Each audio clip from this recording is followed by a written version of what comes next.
নমস্কার, আমি পঙ্কজ বিশ্বাস এবং আপনারা দেখছেন পলিটিক্যাল ডেইলি। চীনের চুলকানিতে আবার মলম দিল ভারত। আপনারা জানেন সাধারণত এই ধরনের শব্দ আমি ব্যবহার করতে চাই না, কিন্তু চীনের ক্ষেত্রে সত্যি একটু বিটেক্স মলমের দরকার ছিল। চীন ভারতের সঙ্গে প্রায় লাগতে এসে চীনের কি অবস্থা হয় প্রত্যেকবার, সেটা তো সকলেরই ভালো জানা আছে। গালওয়ানে তারা প্রথমে ভারতের সেনাবাহিনীর উপরে আক্রমণ করেছিল, কিন্তু তারপর ভারত যে ডোজ দিয়েছিল তারপর এখন অবধি শান্ত আছে চীন, মানে ড্রাগনের দেশ, লাল দেশ। এবার ব্যাপারটা হচ্ছে সামরিক সামর্থ্য তো চীনের নেই ভারতের সঙ্গে পাঙ্গা নেওয়ার, এবং তাদের যে দোসর আছে, তাদের শীর্ষ চেলা, সেই পাকিস্তানের হালত দেখে এবং তাদের PL-15 মিসাইলের হালত দেখে চীন আর ভারতের দিকে সামরিকভাবে তাকানোর সাহস করছে না। কিন্তু চীন এবার যেটা করেছে, তারা কূটনৈতিক স্তরে ভারতকে একটু, বুঝতে পেরেছেন তো, চেষ্টা করেছিল একটু খুজলি করা। কি হয়েছে ঘটনাটা? এসসিওর বৈঠক ছিল চীনে। এসসিওর বৈঠকে সাংহাই কোঅপারেশন অর্গানাইজেশন, সেখানে 10টা দেশ, তাদের মন্ত্রীরা সেখানে গিয়েছিলেন, বিশেষ করে প্রতিরক্ষা মন্ত্রীরা। এবার ভারতের প্রতিরক্ষা মন্ত্রী হিসেবে রাজনাথ সিং গিয়েছিলেন। এবার সেখানে রাজনাথ সিংজিকে, অর্থাৎ ভারতকে, একটা ডকুমেন্টে সই করতে বলা হলো। সেই ডকুমেন্ট হচ্ছে যৌথ বিবৃতির ডকুমেন্ট। প্রত্যেকবার সাংহাই কোঅপারেশন অর্গানাইজেশনের মিটিংয়ের পর একটা যৌথ বিবৃতি দেওয়া হয় যে আমরা এই সংস্থার তরফ থেকে কি বলতে চাইছি। সাধারণত এই সাংহাই কোঅপারেশন অর্গানাইজেশন এটা বিজনেস নিয়ে তৈরি করা হয়েছিল, ব্যবসায়িক উন্নতি, ব্যবসায়িক যোগাযোগের লক্ষ্যে। কিন্তু এখন যেটা দেখা যাচ্ছে, এই ধরনের সমস্ত প্ল্যাটফর্মই কূটনৈতিক বাণিজ্যের পাশাপাশি একটা বার্তা দেওয়ার জন্য, দেশের তরফ থেকে একটা দেশ কি বলতে চায় সেই বার্তা দেওয়ার জন্য ব্যবহার করা হয়ে থাকে। এই ক্ষেত্রে এবার যেটা করা হয়েছিল, ভারত চেয়েছিল এবং ভারত করেওছে সেটা, যে সন্ত্রাসবাদের বিরুদ্ধে তারা কথা বলবে। প্রত্যেক দেশ সন্ত্রাসবাদের বিরুদ্ধে কথা বলতে চেয়েছে, সদস্য দেশগুলি। এবার সেখানে পাকিস্তানের তরফ থেকে সন্ত্রাসবাদের মানে পেহেলগাম নয়, তুলে ধরা হলো যে পিওকেতে নাকি ভারতের তরফ থেকে বা বিদেশি শক্তিদের তরফ থেকে সেখানে একটু নৈরাজ্য সৃষ্টি করার চেষ্টা করা হচ্ছে। পিওকেতে নৈরাজ্য সৃষ্টি করার চেষ্টা করা, যে ভারতের নাম ছিল না সেভাবে, কিন্তু পিওকেতে নৈরাজ্য, এই ডকুমেন্টে ভারত সই করতে চায়নি, রাজনাথ সিং সই করেননি। রাজনাথ সিং ময়দানে নেমেই পেহেলগামের কথা বলেছেন, কাশ্মীরে টেররিজমের কথা বলেছেন, সারা বিশ্বে বিশ্ব শান্তি আনার জন্য সন্ত্রাসবাদকে শেষ করার কথা বলেছেন, এবং সেই কথা বলতে গিয়ে মির্চি লেগেছে পাকিস্তানের। এবার পাকিস্তানের হয়ে তাদের আব্বা, চীনা আব্বা, তারা কি করেছে? ময়দানে আসরে নেমেছে। তারা কি করেছে? পেহেলগামের ইস্যুটাকে যৌথ বিবৃতিতে ইনক্লুড করেন। খুব ভালো কথা, যেহেতু এবারের সাংহাই কোঅপারেশন অর্গানাইজেশনের বৈঠকটা যেহেতু চীনে অর্গানাইজ হচ্ছিল, তাই চীনের একটা বড় স্টেক ছিল আয়োজক দেশ হিসেবে, এবং আয়োজক দেশ হিসেবে তারা বেশ ভালো রকমের ব্যবস্থা আয়োজন করেছিল, বেশ ভালো বৈঠক হয়েছিল। কিন্তু বাদ সাধলো গিয়ে এই ঠোকাঠুকিতে, যখন ভারত বলল টেররিজমকে যারা বিয়ার করছেন, অর্থাৎ টেররিজমকে যারা স্পন্সর করছেন, তাদের কনসিকুয়েন্সেস, অর্থাৎ পরিণাম ভুগতে হবে। এরপরই তো পাকিস্তান বুঝে গেল যে তীরটা হচ্ছে তাদের দিকে। কিছুদিন আগেই অপারেশন সিন্দুরে তাদের ভালো রকম ঠোকাই হয়েছে, এবং এই ভারতের তরফ থেকে ধোলাই হওয়ার পর চীনেরও তো সমস্ত জায়গায় বদনাম হয়েছে। তার কারণ হচ্ছে চীনের PL-15 মিসাইল, চীনের সমস্ত মিসাইল, চীনের ডিফেন্স সিস্টেম, যার উপর ভরসা করছিল পাকিস্তান, সেগুলো তো সব ধ্বংস হয়ে গেছে। এবার এই বদনাম যে শোধ তোলার একটা জায়গা ছিল এই প্ল্যাটফর্মটা, যেটা চীন চেষ্টা করেছিল, কিন্তু ভারতের সই না করার ফলে এইবার কোনো বিবৃতি, যৌথ বিবৃতি হয়নি। অর্থাৎ এই বৈঠকের কি আউটকাম বেরোলো সেটা কিন্তু জানা যাচ্ছে না, এবং সেটা হয়েছে শুধুমাত্র ভারতের জন্য। ভারত স্পষ্টভাবে বলেছে এই ধরনের কোনো রকম বদমাইশি, এটা নতুন ভারত, এটা সহ্য করবে না। কোনো ধরনের এই ধরনের বদমাইশি, যদি সন্ত্রাসবাদের বিরুদ্ধে কথা বলতে হয়, তাহলে সন্ত্রাসবাদের সারা পৃথিবীতে সবচেয়ে বড় যে স্পন্সর রয়েছে পাকিস্তান, তার বিরুদ্ধে তো বলতেই হবে। এই এসসিওর মিটিং থেকে আসলে কি বেরোলো? সাংহাই কোঅপারেশন অর্গানাইজেশনের মিটিংয়ে একটি বৈঠক হয়েছে রাজনাথ সিং এবং চীনের যিনি ফরেন মিনিস্টার রয়েছেন অ্যাডমিরাল ডং জুন। কি কথা হয়েছে? দুপক্ষের মধ্যে কথা হয়েছে যে আবার যে হটলাইন ছিল মানে দেশের মধ্যে, বিশেষ করে বিদেশ মন্ত্রক প্রতিরক্ষা মন্ত্রকের মধ্যে যে হটলাইন আগে কথা হতো গালওয়ানের আগের সময় পরবর্তী গালওয়ান পরবর্তী সময় এটা বন্ধ হয়ে গেছে, সেই ব্যবস্থা ফিরিয়ে আনতে হবে। অর্থাৎ হটলাইন, এক দেশ আরেক দেশের প্রতিরক্ষা ব্যবস্থার সঙ্গে কথা বলতে পারবে। এই দেশের প্রতিরক্ষা মন্ত্রী বনাম চীনের প্রতিরক্ষা দপ্তর বা চীনের প্রতিরক্ষা মন্ত্রী কথা বলতে পারবেন। এই হটলাইন যেন আবার শুরু করা হয়। এবং বর্ডার ইস্যুজ নিয়ে কথা হয়েছে। বর্ডারে বর্ডার কতটা কি ঝামেলা ওই সব বিষয় নয়, বর্ডারে কি কি ইস্যু তৈরি হচ্ছে যেটা দুপক্ষ সমাধান করতে পারে, বিশেষ করে সেনা মোতায়েনের ক্ষেত্রে, মিলিটারি চ্যানেলের ক্ষেত্রে, মিলিটারি টকের ক্ষেত্রে দুই দেশের মধ্যে সংহতি বাড়ানোর কথা বলা হয়েছে। গালওয়ান পরবর্তী সময়ে যেহেতু দীর্ঘদিন ধরে কথাবার্তা অনেকটা কম হচ্ছে, সেইগুলো আবার বাড়ানোর কথা হচ্ছে। এবং 2020 গালওয়ান পরবর্তী সময়ে এই কথাবার্তা কিন্তু একটা ভালো ইঙ্গিত। পাশাপাশি আরেকটা বিষয় বলে রাখি যে রাশিয়া অনেকদিন ধরে চাইছে একটা RIC জোট তৈরি হোক, একটা এক্সিস তৈরি হোক, রাশিয়া ইন্ডিয়া চায়না। কিন্তু সমস্যাটা কোথায়? রাশিয়া ইন্ডিয়া চায়না সমস্যাটা এই জায়গায় যে চীনের সঙ্গে কিন্তু রাশিয়া সরাসরি বর্ডার নেই, ফলে ভারতের সমস্যাটা চীন বুঝতে চাইলেও রাশিয়া কিন্তু বুঝতে চাইছে না। সমস্যাটা হচ্ছে সেটা হচ্ছে চীনের আগ্রাসন নীতি। চীন সরাসরি যুদ্ধ না করে কাট স্লাইস পলিসিতে বিশ্বাস করে। একটা জায়গায় ঝামেলা করো, অল্প জমি নিয়ে নাও, খুব বেশি ইস্যু হবে না, 10 পা এগিয়ে যাও, আবার 10 পা তুমি যখন চুপ করে এগিয়ে যাবে একটা ছাপামার পদ্ধতিতে, তখন আবার যখন দুপক্ষের মধ্যে বৈঠক হবে তুমি 8 পা পিছিয়ে এসো। কি হবে? তুমি কিন্তু 2 পা এগিয়ে গেলে। তুমি যদি 10 মিটার দখল করে নাও এবং তোমাকে যখন চাপ সৃষ্টি করা হবে 8 মিটার তুমি ফেরত দিয়ে দাও, বলো আমি তো ফেরত দিয়ে দিচ্ছি, কিন্তু তুমি 2 মিটার দখল করে নিলে। এই পদ্ধতির জন্য ভারত কোনো দিন চীনকে বিশ্বাস করে না। ভারতের সঙ্গে একাধিকবার সংঘাত হয়েছে, 62-র লড়াই হয়েছে, তারপরেও গালওয়ান অনেক রকমের ঝামেলা টামেলা, আমরা ডোকলামে ঝামেলা টামেলা পুইয়েছি। এছাড়াও আমাদের সিকিম ফ্রন্টে একাধিকবার ছোটখাটো টুকরো টুকরো ঝামেলা হয়েছে, বিশেষ করে নাথুলায়। তো সেসব কথা মনে রেখে ভারত কোনো রকমভাবে চীনের দাসত্ব স্বীকার কোনোদিন করেনি, আগামী দিনেও করবে না। এবার ব্যাপারটা হচ্ছে এই অ্যাক্সেস তৈরি করতে গেলে আগে তো চীনকে নিজের পদ্ধতি ঠিক করতে হবে, কারণ বর্ডারে তারা যে পদ্ধতি অবলম্বন করে, বদমাইশিটা করে, সেটা চীন যতদিন না বন্ধ করছে এই অ্যাক্সেস তৈরি করা সম্ভব না। ভারত আগামী দিনে বিশ্বে মহাশক্তি হিসেবে নিজেকে প্রতিষ্ঠিত করতে চায়।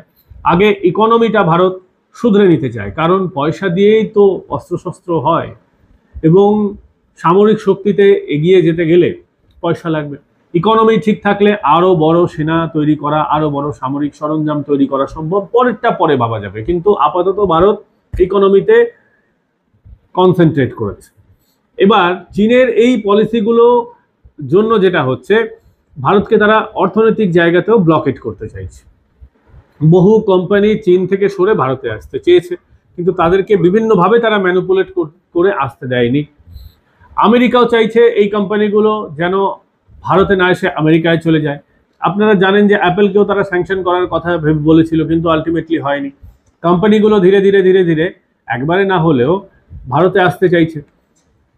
এবার এটা হলে যেটা হবে, চীনের কিন্তু ক্ষতি হবে অর্থনৈতিক স্তরে।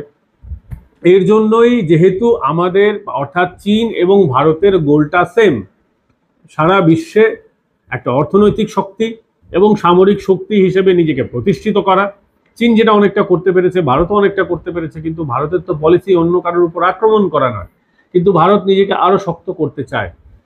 হয়তো আমরা সামরিক দিক থেকে হয়তো 4র্থ নম্বর বিশ্বের সবচেয়ে বড় শক্তি খাতায় কলমে, কিন্তু বাস্তবে যুদ্ধের ময়দানে ভারত বেশ কয়েকবার, বিশেষ করে অতীতে প্রমাণ করে দিয়েছে যে খাতায় কলমে পেপারে যা হোক, ভারত কিন্তু প্রত্যেকটা এই ছোটোখাটো কনফ্লিক্ট, অপারেশন সিন্দুর হোক বা তার আগের বিভিন্ন সার্জিক্যাল স্ট্রাইক হোক, গালওয়ানে হোক, ভারত কিন্তু বুঝিয়ে দিয়েছে যে ভারত কি জিনিস। ফলে ভারত এবং চীনের যেহেতু গোলটা সেম, তাই তাদের মধ্যে বন্ধুত্ব হওয়া, দুই প্রতিবেশী একসাথে এগিয়ে গেলে দুজনের মধ্যেই ঝগড়াটা কিন্তু থাকবে, যার জন্য এই অ্যাক্সেস হওয়াটা সম্ভব হচ্ছে না। এবার আসি পরের টপিকে।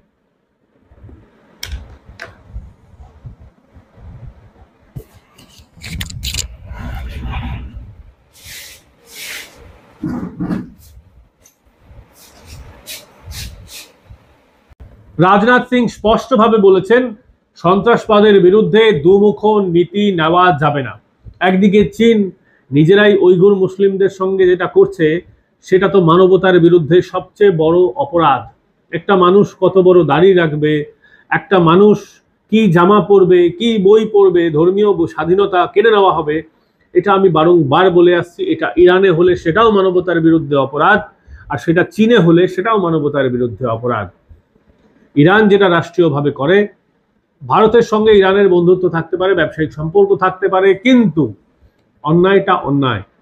তারা নিজেদের দেশের মানুষের উপরে যেভাবে অত্যাচার করছে সেটা অন্যায়, আবার চীন যেটা করছে সেটাও অন্যায়। এই কথা তো আমাদের বলতেই হবে। এবার এক্ষেত্রে দুমুখ নীতি যখন নেওয়া হচ্ছে, তখন ইসলামের মসিহা সাজা পাকিস্তান কোনো কথা বলে না। উইঘুরদের ব্যাপারে পাকিস্তানের মুখে আপনারা কিন্তু কোনো কথা শুনতে পাবেন না। এবং আমেরিকা আর চীনের মাঝখানে পাকিস্তান কিভাবে পিষে যাচ্ছে জানেন? পাকিস্তানকে দুই তরফে দালালিটা করে যেতে হচ্ছে। এবার অনেকেই আমাকে জিজ্ঞেস করেন, আচ্ছা পাকিস্তান কিভাবে আমেরিকার চীন দুজনকেই ম্যানেজ করছে? দেখুন, চাকর বাকর যারা হয়, যারা ধরুন এই বাড়িতে, কোনো পেশাকে আমি ছোট করছি না, জাস্ট উদাহরণ দেওয়ার জন্য বলছি, ধরুন একটা দুই বাড়িতে ঝামেলা আছে। এবার একটা কাজের মহিলা বাড়িতে যিনি বাসন মাজেন, তিনি ধরুন দুই বাড়িতেই কাজ করেন। দেখবেন দুই বাড়ির লোকেরই আগ্রহ থাকে যে এই যে আমার যিনি কাজ করতে এসেছেন ওই বাড়িতে কি ধরনের কথা হয়, শোনার চেষ্টা করেন তারা। এবার শুধুমাত্র তাই নয়, তাকে দিয়ে যদি কোনো রকম অন্য বাড়িতে কোনো মেসেজ পাস আউট করানো যায় কিনা, এগুলো করা হয়। কিন্তু ওই দুই প্রতিবেশীর মধ্যে বা ওই দুই ব্যক্তির মধ্যে, বা প্রতিবেশী না হলেও যাদের মধ্যে বিবাদ আছে, তারা দেখবেন একে অপরের কিন্তু মুখ দেখা দেখি করে না, কিন্তু ওই কাজের লোকটা দুই বাড়িতেই যায়। আর পাকিস্তান হচ্ছে সেই কাজের লোক যারা চীনের বাড়িতেও যাচ্ছে, আবার আমেরিকার বাড়িতেও যাচ্ছে। আবার আমেরিকা শুনতে চায় চীন ঠিক কি করছে একটু বলো তো, একটু খোঁজ খবর দাও তো। আর চীনে যখন এরা যায় তখন আমেরিকা কি করছে একটু খোঁজ খবর দাও তো। এই ধরনের একটা ভৃত্যবৃত্তি। পাকিস্তান আসলে একটা চাকর বাকর রাষ্ট্রে পরিণত হয়েছে। চীনের থেকে সস্তায় তাদের সামরিক সরঞ্জাম দরকার, কারণ আমেরিকার অত দামি সামরিক সরঞ্জাম কেনার ক্ষমতা তাদের নেই। আবার আমেরিকার কাছ থেকে বিনামূল্যে পয়সা দরকার, ব্যবসা দরকার, ভিক্ষা দরকার, যেটা ওয়ার্ল্ড ব্যাংক থেকে আসে। এইভাবে দুই দেশকে এরা ম্যানেজ করে থাকে। এবং প্রসঙ্গ যখন আমেরিকার উঠলই, তাহলে একটা আপনাদেরকে জরুরি তথ্য দেওয়া খুব প্রয়োজন, যা আমি বলেছিলাম আগের ভিডিওতে, যে আমেরিকা ইসরায়েলকে ডিচ করবে, মানে টুপি পরাবে। আলটিমেটলি দেখলেন তো তাই হলো। এই যুদ্ধে আমেরিকার সঙ্গে ইসরায়েলের ট্রিটি রয়েছে। ইসরায়েলের উপরে কোনো রকম আক্রমণ হলে আমেরিকা সাহায্য সহযোগিতা করবে, কিন্তু সাহায্য সহযোগিতার নাম করে এবার যেটা হয়েছে ইরানে, সেটা অনেকেই বলছেন আমেরিকার তরফ থেকে এটা ফ্রেন্ডলি ম্যাচ ছিল, অর্থাৎ বন্ধুত্বপূর্ণ ঝগড়ায় নেমেছিল আমেরিকা। শুধুমাত্র কয়েকটা বোম ফেলে পালিয়ে গেল, কিন্তু দুজনের মধ্যে মধ্যস্থতা করানোর নাম করে যেটা করা হলো, তাতে ইসরায়েলেরও কোনো লাভ হয়নি, আমেরিকারও কোনো লাভ হয়নি, এবং ইরানের তো কোনো লাভ হয়নি। আসল গল্পটা কোথায় জানেন? আসল গল্পটা বলছি তার আগে আপনাদের বলে রাখি যে এই যে এক সপ্তাহের বেশি সময় ধরে যেটা চলছে যুদ্ধটা, এই যুদ্ধে দুপক্ষেরই প্রচুর ক্ষয়ক্ষতি হয়েছে। ইসরায়েলের থেকে ইরানের বেশি ক্ষয়ক্ষতি হয়েছে, এতে কোনো সন্দেহ নেই। কিন্তু অ্যাজ এ ডেভেলপড নেশন ইসরায়েলেরও ক্ষতি হয়েছে। ইসরায়েল একটা ছোট্ট দেশ, তাদের এই ক্ষতিটা অবশ্যই ক্ষতি। অন্যদিকে ইরানের তারা অনেক দিন মানে পিছিয়ে দিতে পারলো, কিন্তু এটা তো ঠিক, নিউক্লিয়ার সায়েন্টিস্টরা টাটা গুড নাইট হয়ে গেছেন, কেউ আর পৃথিবীতে অনেকেই বেঁচে নেই যারা নিউক্লিয়ার সায়েন্টিস্টের কোর কমিটি ছিল। কিন্তু নিউক্লিয়ার সায়েন্টিস্টের যে থিসিস, যেটার উপরে ভিত্তি করে তারা নিউক্লিয়ার এনরিচমেন্ট করছেন, আলটিমেটলি নিউক্লিয়ার বম বানানোর এত কাছে চলে এসেছেন, সেই থিসিসটা তো শেষ হয়ে যায়নি। নতুন সায়েন্টিস্ট এসে নতুন করে গবেষণা করে আজকে 1 বছর হোক, 2 বছর হোক, 3 বছর হোক, তারপরেও তারা তো তৈরি করতে পারবেন। কতদিন ইরানকে আটকে রাখতে পারবে আমেরিকা বা ইসরায়েল? এটা কিন্তু একটা বড় প্রশ্ন। শুধুমাত্র পরিকাঠামো ধ্বংস করে ইরানকে নিউক্লিয়ার বোমা বানানো থেকে কিন্তু আটকানো যাবে না, একথা আপনারা মিলিয়ে রাখবেন। অদূর ভবিষ্যতে এভাবে চলতে থাকলে ইরান বানিয়েই ফেলবে। আর এবারে যেটুকুন বোমা টোমা ফেলা হয়েছে আমেরিকার তরফ থেকে, তাতে বলা হচ্ছে বাংকার বাস্টার 2টো করে বোমা, তাহলে 60 ফিট করে গর্ত করে 120 মিটার তৈরি করতে পারে। অর্থাৎ স্পষ্টভাবে বোঝা যাচ্ছে যে ওই ফোর্দো হোক, ইস্পাহান হোক, নাতানজ হোক, এই সমস্ত যে নিউক্লিয়ার ফেসিলিটিগুলো রয়েছে, যেখানে বোমা তৈরি হচ্ছে, বিভিন্ন ধরনের কাজকর্ম হয়, গবেষণা হয়, সেখানকার শুধু প্রবেশ পথ ধ্বংস হয়েছে, পুরোপুরি ধ্বংস হয়নি। প্রবেশ পথ হোক, সামনের দিকের অংশ হোক, যে কোনো অংশ হোক, সম্পূর্ণভাবে এই সাইটগুলো কিন্তু ধ্বংস হয়ে যায়নি। ইরাকের ক্ষেত্রে যেই বিশেষ করে যে পরিকল্পনাটা নেওয়া হয়েছিল সাদ্দাম হোসেনের সময়, সেই ধরনের সাহস কিন্তু ইরানের বেলায় দেখাতে পারছে না, কারণ ইরান অনেক শক্তিধর দেশ। আর এই মুহূর্তে আমেরিকার, যেটা বলতে চাইছিলাম সেটা হচ্ছে, আমেরিকার টেন্ডেন্সি হচ্ছে, ইরানকে তো তারা দীর্ঘদিন ধরে প্রেশারাইজ করে গরিব বানিয়ে দিয়েছে, কোনো সন্দেহ নেই, কিন্তু তারা এইটুকুও চাইছে যে আসলে তাদের মধ্যে একটা ডিল হয়ে যায়। আমেরিকার চোখ রয়েছে ডিলের দিকে। ডিল কোন ডিল? আমেরিকা চাইছে, দীর্ঘদিন ধরে আমেরিকা ইরানের তেলের দিকে নজর রেখেছে। অতীতে পেহেলভি জামানায় যখন ইরানে মোনার্কি ছিল, সেই সময় আমেরিকা কিন্তু সেখানে ব্যবসা করতো পেহেলভির সময়। তারপরে যখন ইরানিয়ান বিপ্লব হলো, ইসলামিক বিপ্লব হলো, তারপর থেকে আমেরিকা ওখান থেকে বেরিয়ে এলো, ঢুকে গেল। কে? ইরানের সংস্থাগুলি নিজেরা তৈরি করলো, রাষ্ট্রীয়করণ হলো, রাষ্ট্রায়ত্তকরণ হলো, সরকারিভাবে সেখানে তেল এখন খনন করা হচ্ছে, তারা বিক্রি করছে যে যার মতো যে কোনো দেশকে। ভারতকেও ইরান তেল বিক্রি করে। আমেরিকা চাইছে সস্তায় ইরানের তেল। সৌদি আরবের তুলনায় ইরান বিভিন্ন সময় সস্তায় তেল দিয়ে থাকে। একটা সময় কয়েক দশক ধরে, দশকের পর দশক ধরে ইংল্যান্ড আর আমেরিকার কোম্পানিগুলো ইরানের তেলের শোষণ করেছে। সে জায়গায় দাঁড়িয়ে এখন তারা চাইছে সেই ঠিক পুরনো সময়টা ফিরিয়ে দিতে। আর এই জন্যই কিন্তু ইসরায়েল অপারেশন রাইজিং লায়ন করেছিল, যখন যদি ওরা চেয়েছিল যে রেজিম চেঞ্জ করতে, আমেরিকা যদি নামতো তাহলে সত্যি রেজিম চেঞ্জ হয়ে যেত। কিন্তু আমেরিকা এবার ময়দানে নামেনি, ফলে রেজিম চেঞ্জ হয়নি। এবার রেজিম চেঞ্জ হয়ে গেলে আসলে কিন্তু আমেরিকার সুবিধে হতো। কিন্তু আমেরিকার সমস্যাটা কোথায়? ডোনাল্ড ট্রাম্প, যিনি ক্ষমতায় এসেছেন, বলেছেন তিনি কোনো ট্যাক্সের টাকায়, আমেরিকান জনগণের ট্যাক্সের টাকায় যুদ্ধ করবেন না। এটা তার নির্বাচনী প্রতিশ্রুতি ছিল। সেই দায়বদ্ধতা থেকে তিনি কিছুতেই পারছেন না কোনো দেশকে টাইট দিতে। শুধুমাত্র বয়ানবাজি আর বিবৃতি, এর বাইরে আমেরিকার কোনো ভূমিকা দেখা যাচ্ছে না। ভারত সরকার নিশ্চয়ই ভারতের পক্ষে সবচেয়ে যে বেটার ডিসিশন হবে সেগুলো নেবে, কিন্তু অবশ্যই দুপক্ষের মধ্যে কথা হওয়াটা ভালো উদ্যোগ। কিন্তু চীন বিশ্বাসের পাত্র নয়, চীনকে কোনো রকম বিশ্বাস করা উচিত না। নরেন্দ্র মোদী জমানায় যতগুলি সিদ্ধান্ত নেওয়া হয়েছে, একদম সঠিক সিদ্ধান্ত নেওয়া হয়েছে, বিশেষ করে চীন এবং পাকিস্তানের এই যে আগ্রাসন নীতি আছে, সেই মুখে, চীন এবং পাকিস্তানের মুখে ঝামা ঘষার জন্য। এবং আগামী দিনেও রাজনাথ সিং এর মতন এই সশক্ত নেতারা দেশের পক্ষে সঠিক ব্যবস্থা নেবেন বলে আমরা মনে করি। আপনাদের এই বিষয়ে কি মতামত আমাদের কমেন্ট করে জানাবেন। ভিডিওটা ভালো লাগলে লাইক, শেয়ার এন্ড সাবস্ক্রাইব করতে ভুলবেন না। আগামীকাল ফের দেখা হচ্ছে অন্য কোনো বিষয়ে।